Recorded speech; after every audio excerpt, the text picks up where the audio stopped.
കണ്ണൂർ ജില്ലയിലെ വിദ്യാഭ്യാസ രംഗത്തെ നടക്കിയ ദാരുണ സംഭവമാണ് ഇപ്പോൾ സംസ്ഥാനത്ത് വലിയ ചർച്ചയായി മാറുന്നത്. കണ്ണൂർ അഞ്ചരക്കണ്ടി മെഡിക്കൽ കോളേജിൽ BDS 1ാം വർഷ വിദ്യാർത്ഥിയായിരുന്ന RL നിതിൻ രാജ് വെള്ളിയാഴ്ച കോളേജ് ക്യാമ്പസിനുള്ളിൽ കെട്ടിടത്തിന്റെ മുകളിൽ നിന്ന് ചാടി മരിച്ച സംഭവം. തിരുവനന്തപുരം ഊഴമലയ്ക്കൽ കൊറ്റമലയിലെ രാജന്റെയും ലതയുടെയും ഏക മകനായിരുന്നു നിതിൻ രാജ്. പെയിന്റിംഗ് തൊഴിലാളിയായ രാജന്റെയും തൊഴിലുറപ്പ് തൊഴിലാളിയുമായ ലതയുടെയും ഏക മകനായിരുന്നു. സഹോദരിമാർ രാഗിയും നികിതയും. ഗുരുതരമായി പരിക്കേറ്റ നിലയിൽ കണ്ടെത്തിയ വിദ്യാർത്ഥിയെ ഉടൻ ആശുപത്രിയിൽ എത്തിച്ചെങ്കിലും ജീവൻ രക്ഷിക്കാനായില്ല. സംഭവം നടന്നതോടെ കോളേജ് ക്യാമ്പസിൽ ഞെട്ടലും ആശങ്കയും പടർന്നു. സഹപാഠികളും അധ്യാപകരും വിശ്വസിക്കാനാവാത്ത അവസ്ഥയിലായി.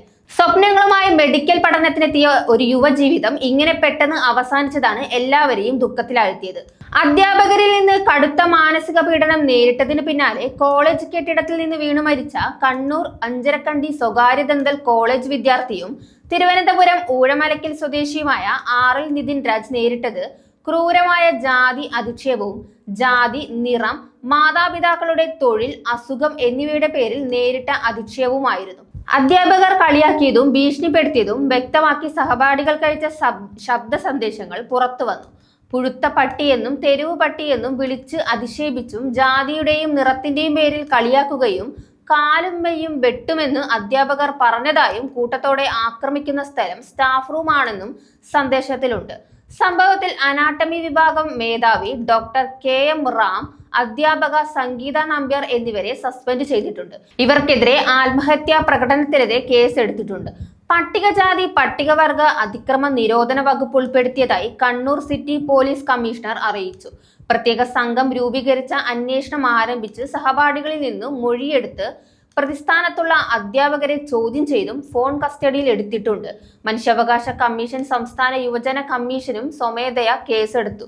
ജില്ലാ പോലീസ് മേധാവിയോട് റിപ്പോർട്ട് ആവശ്യപ്പെട്ടു. അവർ അവനെ തെരുവ് പട്ടി എന്നാണ് വിളിച്ചിരുന്നതെന്നും ഇവിടെ പഠിക്കാൻ എന്ത് അർഹതയുണ്ടെന്നും ചോദിച്ചിരുന്നതായും സഹോദരി നികിത വെളിപ്പെടുത്തി. ഉത്തരക്കടലാസുകൾ മറ്റു വിദ്യാർത്ഥികൾക്ക് കൈമാറി പരിഹസിച്ച് അധ്യാപകർ ജാതീയമായി പെരുമാറുന്നു എന്ന് നിധി മുമ്പ് പറഞ്ഞത് സഹോദരി ഭർത്താവ് അശോകൻ വ്യക്തമാക്കി. പരീക്ഷയ്ക്ക് തോൽപ്പിക്കുമെന്നും പരാതിപ്പെട്ടാൽ നിന്റെ ബോഡിയാകും ഇവിടെ നിന്ന് കൊണ്ടുപോകേണ്ടി വരിക എന്നും ഇടയ്ക്കിടെ ഭീഷണിപ്പെടുത്തി. പേരൻസ് മീറ്റിംഗിന് പോയത് ഞാനാണ്, കോളേജിലെ എന്തെങ്കിലും പറഞ്ഞാൽ ഗൗനിക്കേണ്ട എന്നാണ് അധ്യാപകർ പറഞ്ഞതെന്നും അശോകൻ പറഞ്ഞു. അധിക്ഷേപം നേരിട്ടപ്പോൾ ഒരു തവണ അവൻ പ്രതികരിച്ചു. അതിലൂടെയാണ് സ്ഥിരമായി അപമാനിക്കാൻ തുടങ്ങിയതെന്നും അശോകൻ കൂട്ടിച്ചേർത്തു. അതിനിടെ ലോൺ ആപ്പിൽ നിന്ന് നിതിൻ രാജ് ലോൺ എടുത്തതിനെ തുടർന്ന് അധ്യാപികയ്ക്ക് ഫോൺ വിളി എത്തിയതിനെ തുടർന്ന് പ്രിൻസിപ്പാൽ രാജിനെ കഴിഞ്ഞ ദിവസം വിളിച്ചതായി കണ്ടെത്തിയിട്ടുണ്ട്. ചോദ്യം ചെയ്യലിന് ശേഷമാണ് നിതിനെ മരിച്ച നിലയിൽ കണ്ടെത്തിയത്. കഴിഞ്ഞ ഡിസംബർ ജനുവരിയിൽ നിതിൻ രാജ് ഒരു ലോൺ ആപ്പിൽ നിന്ന് പണം കടമെടുത്തിരുന്നു.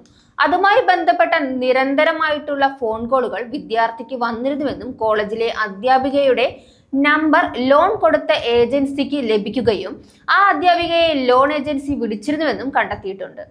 10-ാം തീയതി ലോൺ ഏജൻസിയിൽ നിന്ന് അധ്യാപികയ്ക്ക് നിരന്തരമായ കോളുകൾ വന്നിരുന്നുവെന്നും ലോൺ എടുക്കുമ്പോൾ ലോൺ ഏജൻസി സ്വമേധയാ കോണ്ടാക്ട് ആക്സസ് ചെയ്തതാവാനും സാധ്യതയുണ്ടെന്നും പോലീസ് കണ്ടെത്തി. നവംബറിലാണ് നിതിൻ രാജ് BDS പ്രവേശനം നേടിയത്. വെള്ളിയാഴ്ച ഉച്ചവരെ നിതിൻ ക്ലാസ്സിൽ ഉണ്ടായിരുന്നെന്നും ഉച്ചയ്ക്ക് ശേഷം കോളേജ് റിസപ്ഷന് പിന്നിലെ തറയിൽ വീണ് കിടക്കുന്ന നിലയിലാണ് കണ്ടത്. ഉടൻ അത്യാഹിത വിഭാഗത്തിൽ പ്രവേശിപ്പിച്ചെങ്കിലും 3:30-ഓടെ മരിച്ചു.